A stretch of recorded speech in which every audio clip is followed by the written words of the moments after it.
Hello everyone, जीत का TV YouTube देखने वाले सभी व्यूअर्स को मैं वेलकम करती हूं और ये आशा करती हूं कि आप सभी लोग बिल्कुल ठीक ठाक से होंगे। आपकी तंदुरुस्ती की और कामयाबी की मैं कामना करती हूं। आज की जो मैं वीडियो बना रही हूं, ये भी समझ लीजिए कि एक शिकायत है मुझे। शिकायत उस बात पे है कि जहाँ पे इंडिया में बहुत ज़्यादा स्ट्रॉन्ग औरत को बनाया जा रहा है, स्पेशल राइट्स दिए गए हैं, औरत की खुद की एक डिग्निटी है। मैं वो औरतों की बात नहीं करती जहाँ पे कॉम्प्रोमाइज़ेस हो जाते हैं, जहाँ पे एक दूसरे को पसंद करके जो कुछ होता है। मैं यहाँ पे बात वो करना चाहती हूँ कि जब रेप केसेस होते हैं, तो रेप केसेस के बाद में लोग रोडों पे आते हैं, कैंडल मार्च करते हैं एंड बहुत चिल्लाते हैं। बहुत संस्थाएं ऐसी हैं जहाँ पे लड़कियों के हक की बात की जाती है, और सबसे ज़्यादा road march and candle light march वहीं पे होती है जहाँ पे लड़कियों के साथ नाइंसाफ़ी होती है। एंड मैं एक चीज़ को ऑब्ज़र्व कर रही हूँ पिछले 7 सालों से, एक दामिनी के केस को छोड़ के, और एक डॉक्टर का जो तेलंगाना पे जो लड़की का रेप हुआ था, उनका तो इनकाउंटर कर दिया गया था।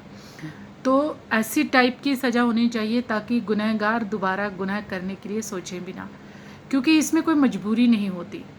मैं वो किसी भी बात पे विश्वास नहीं करती कि लड़कियों के कपड़े या पहरावे से आदमियों के दिमाग ख़राब होते हैं और वो रेप केसेस बढ़ते हैं। ये सारी गंदी उपज आदमी के दिमाग में होती है। तो कपड़ों को कंट्रोल करने की ज़रूरत नहीं है, अपने इमोशंस को, अपनी मेंटल एबिलिटी को स्ट्रॉन्ग करने की ज़रूरत है कि जब आदमी सब कुछ पहन सकता है तो लड़कियां भी पहन सकती हैं। तो लड़कियों को देख के बुरे विचार ना आए। लड़कियों की जो छवि दिमाग में है वो गंदी ना हो, साफ़ सुथरी हो, एक दोस्त की हो। मैं ये तो नहीं कहती कि सभी बहनें हों, एक दोस्त भी तो हो सकती है। एक लड़की लड़की के जैसे भी तो अंडरस्टैंड की जा सकती है। बहुत ही ज़्यादा दुख हुआ मुझे जब मैंने पिछले 7 सालों से ऐसे बहुत सारे केसेस ऑब्ज़र्व किए जहाँ पे रेप होने के बाद, रेप, गैंग रेप एंड उसके बाद में मर्डर लड़कियों का, एंड उसके बाद में बहुत बड़े हंगामे हुए। और उसके बाद में हुआ क्या? मांग हुई तो क्या हुई?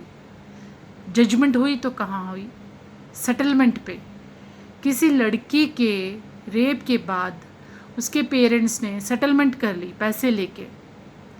मैं आज ये पूछना चाहती हूँ वो सभी माँ बाप से और वो समाज से और वो कानून से कि जब लड़की की समाज ने इज्जत ही रख दी है कि अगर उसका रेप हो जाए या ज़बरदस्ती हो जाए तो उसकी इज्जत चले जाती है, ये किसने निर्धारित किया कि लड़की की इज्जत ये होती है?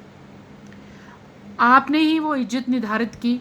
आपने ही कहा कि ऐसा करने से लड़की की इज्जत खराब हो जाती है और वो खंडर हो जाती है, उसकी कोई वैल्यू नहीं रहती।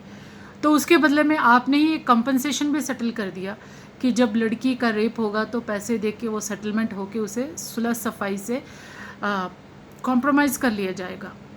पूछती हूँ मैं आप सभी लोगों से कि किसने ये कानून बनाया?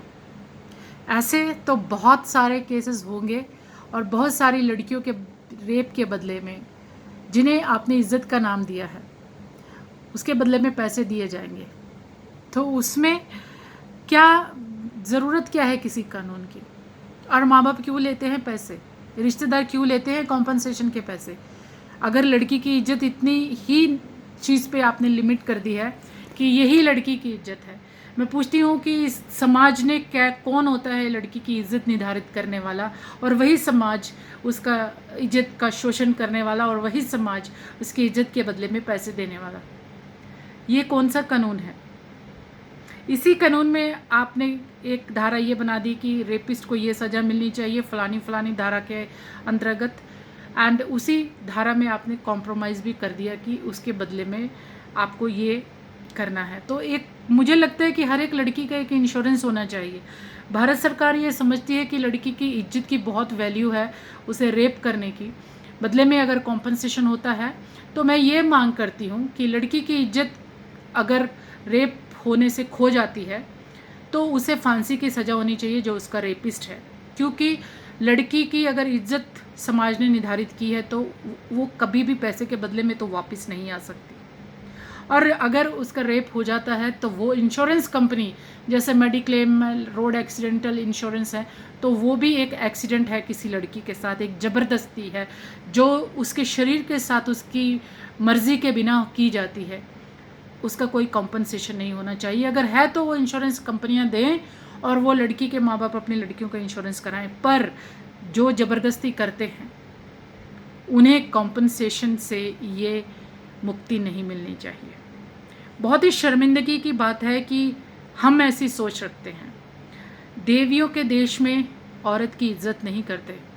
देवियों के देश में देवी की पूजा करने वाले ही देवी समान औरत को बुरी नज़र से देखते हैं, और उसी जिसे इज्जत कहते हैं कि औरत पल्लू बांध के, बिंदी लगा के, सिंदूर लगा के, मंगलसूत्र पहन के अपने पति की पतिव्रता बनी रहे, और वही आदमी अपनी पत्नियों को छोड़ के दूसरी औरतों के पीछे जाते हैं, तो ये कौन सा कानून है? Extra marital affair on the peak हैं आज दुनिया में। मैं भारत की बात करती हूँ, सबसे ज़्यादा होंगे शायद अगर आराम से देखा जाए तो इसका क्या समाधान है? क्या औरत की इज्जत पैसे से तोली जा सकती है? अगर वो पैसे से तोली जा सकती है, उसका कॉम्पनसेट हो सकता है, तो वो इज्जत नहीं हो सकती। अगर कोई सेल्फ रिस्पेक्ट है और ज़बरदस्ती किसी के साथ होती है तो उसके बदले में उसे लीगल सज़ा मिलनी चाहिए। उसका पैसों से कॉम्पनसेट नहीं होना चाहिए, उसका इंश्योरेंस होना चाहिए। That's what I want to say here in Hindi. I hope कि मेरे अंदर ये बहुत दिनों से बात थी, मैं देखना चाहती थी, मैं बोलना चाहती थी, मैं खामोश नहीं रहना चाहती थी कि कैसे कोई किसी की इज़्ज़त लूट सकता है और लूटी हुई चीज़ के बदले में पैसे दे के, मुँह बंद करा के कानून को खामोश कर सकता है। क्या यही बात इस बात को नहीं दर्शाती कि धज्जियाँ उड़ती हैं यहाँ लड़कियों की इज्जत की जो समाज ने समझी है, और कानून की जो समाज ने बनाया है, और समाज के वो लोगों की जो इसे कानून कहते हैं। गलती कहाँ पे है मैं ये नहीं बताना चाहती, क्योंकि मैंने इसे देख लिया है, कभी सुधार नहीं होगा। जिसकी लाठी उसी की भैंस, जिसके पास पैसा उसी का कानून, उसी की सुनवाई। तो अगर इज्जत औरत की बनाई है आपने, समझी है आपने, जिस चीज़ को लूट लेते हैं उसके बदले में उसे सिर्फ सज़ा होनी चाहिए। माँ बाप को कोई हक नहीं बनता उसके बदले में पैसे लेने का। ऐसे ये गुनाह नहीं रुकेगा, सिर्फ और सिर्फ सज़ा से ही रुकेगा। आप अपनी लड़की को अगर इज्जत समझते हैं ना सचमुच, उसके बदले में पैसे कभी ना लें। अगर आपने पैसे लिए तो इंसाफ कभी नहीं मिलेगा, ये बात भी याद रखनी पड़ेगी। Thank you for watching.